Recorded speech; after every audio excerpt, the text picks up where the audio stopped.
40 AD, two sisters from a small Vietnamese village did the unthinkable. Trung Trak and Trung Nai, driven by the execution of a loved one and the desire to free their land, led an army of 80,000 against the mighty Han Dynasty of Kinda. Against all odds, they reclaimed their homeland. If only for a brief moment, their rebellion wasn't just about winning battles, it was about showing the world the unbreakable spirit of the Vietnamese people. As we dive into Vietnam's history, remember it all began with a fierce determination to fight for what's right, no matter the cost.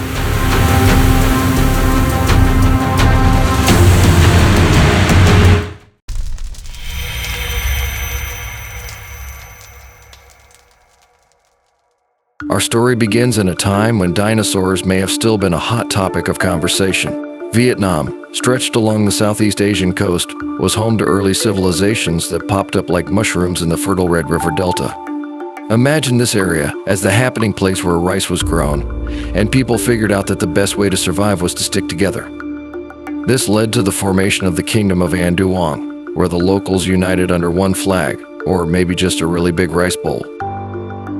Now, if we hop over to the southern coast, we meet the Sahoin culture, who were the original seafaring adventurers, catching fish and making friends with their neighbors in the fair Philippine archipelago. As time rolled on, the Lac Viet people of An Duong joined forces with the U people, creating a new kingdom called Au Lac. Think of it as the original Vietnamese merger, complete with rice fields and ancient tattoos.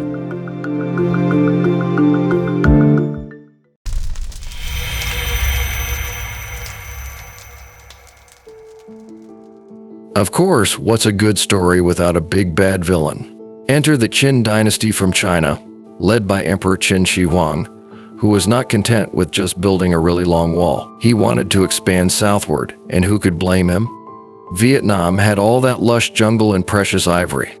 The ancient U people, however, weren't about to hand over their homes without a fight, so they united to form the Kingdom of Nam Viet. But China was relentless, and under the Han Dynasty, they eventually overran Nam Viet, bringing Vietnam under Chinese rule. This kicked off the first of several periods where China tried to turn Vietnam into Little China. The locals weren't too keen on that idea, especially the women, who enjoyed more freedom than their Chinese counterparts. This brings us to one of Vietnam's most legendary and badass duos, the Trung Sisters.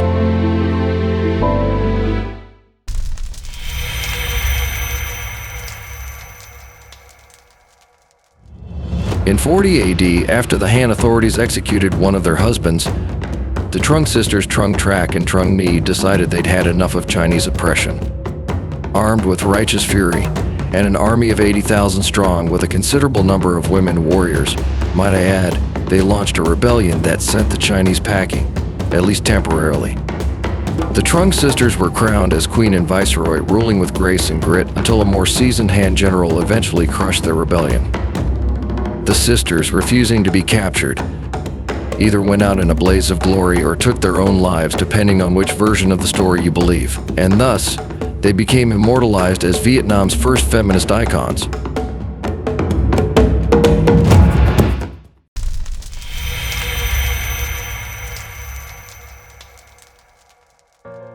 While all this was happening up north, the Kingdom of Champa was flourishing along Vietnam's southern coast. Champa was like Vietnam's cool, artsy cousin who was deeply influenced by Indian culture, adopting Hinduism and Buddhism like they were the latest trends. Champa would play a significant role in Vietnam's history, sometimes as a friend, sometimes as a foe, and always as a reminder that Vietnam's story was never a solo act.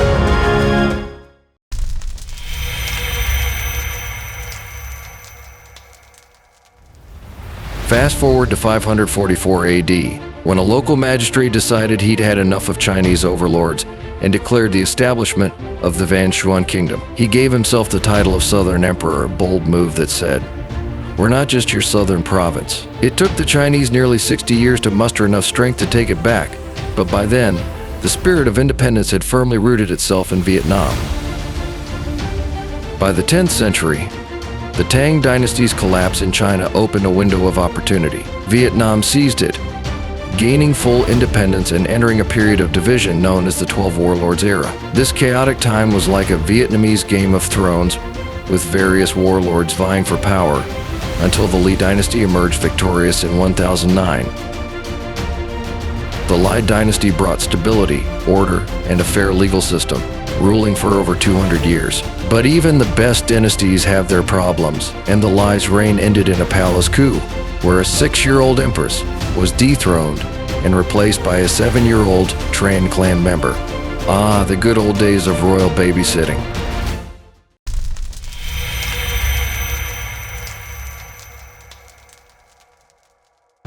If you think things are about to get calm, think again.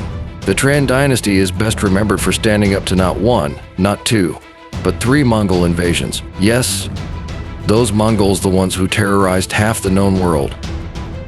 In 1288, the Tran dynasty pulled off a military miracle by utterly annihilating a massive Mongol fleet using a combination of strategy, cunning, and the natural geography of Vietnam's river. Vietnam's victory over the Mongols was like David beating Goliath, only David did it 3 times. But it wasn't all glory and victory. Vietnam's southern neighbor, Champa, became a thorn in their side when the Tran emperor's sister was married off to the Cham king, only for him to die a year later. According to Cham tradition, she was supposed to be cremated with him, but her Vietnamese family had other ideas, leading to all-out war. Vietnam briefly conquered Champa, but the Tran dynasty eventually fell into internal strife, paving the way for yet another chaotic period.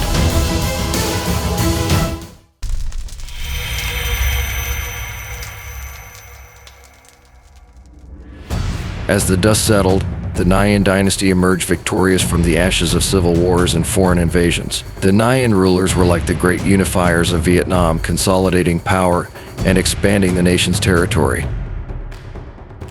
They even teamed up with Siam, modern-day Thailand, and France, who provided them with shiny new weapons in exchange for trade deals. But, as with any partnership, things got complicated. When the Nguyen emperors started clamping down on Catholic missionaries who were sneaking into Vietnam without an invitation, France decided to step in guns blazing.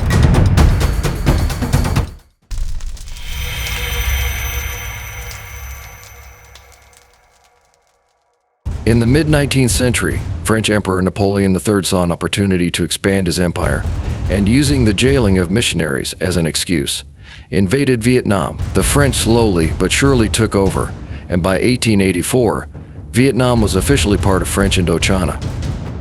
This colonial period was a time of deep frustration for the Vietnamese people, who were treated like second-class citizens in their own country. But the French weren't the only ones with eyes on Vietnam. During World War II, Japan occupied Vietnam, rolling through like they owned the place, which for a time they did. However, the Vietnamese were not about to sit back and take it.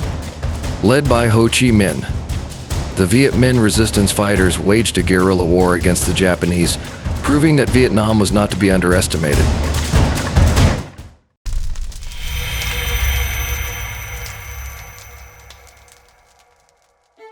After World War II, Ho Chi Minh declared the independence of the Democratic Republic of Vietnam in 1945, effectively ending centuries of foreign domination. However, the French were not quite ready to let go and return to reclaim their colony, sparking the First Indochina War.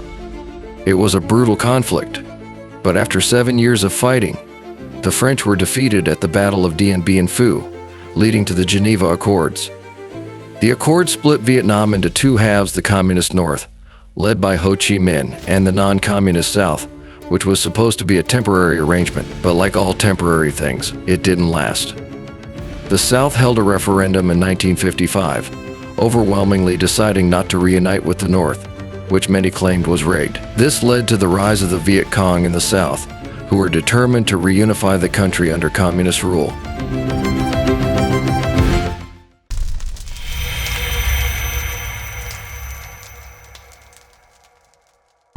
And so began the Vietnam War, or the Second Indochina War, depending on which side you're on. The North, backed by China and the Soviet Union, supported the Viet Cong insurgency in the South, while the United States, fearing the spread of communism, backed the South Vietnamese government. What started as a civil conflict quickly escalated into a full-blown war. By 1965, the U.S. had deployed 3,500 Marines to South Vietnam, and by the end of that year, Over 200,000 American troops were on the ground. The war was long, bloody, and controversial, with battles fought not just in the jungles of Vietnam, but in the living rooms of America, where anti-war sentiment grew louder by the day.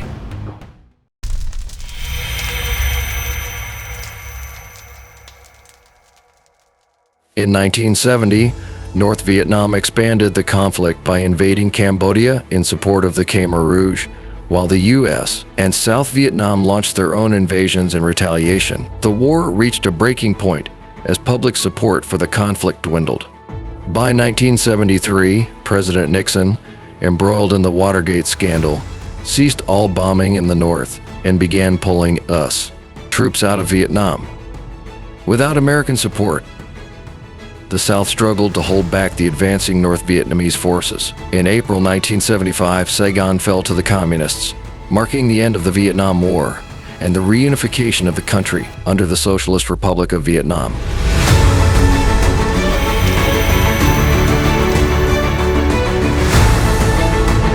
And there you have it, the entire history of Vietnam in just 4,500 words. From ancient kingdoms and fierce rebellions to colonial struggles and modern warfare, Vietnam's history is a testament to the resilience and determination of its people. Today, Vietnam stands as a unified nation, proud of its heritage and looking forward to the future. So next time you enjoy a bowl of pho, remember the incredible history behind it, a history of survival, courage, and of course a little bit of spice.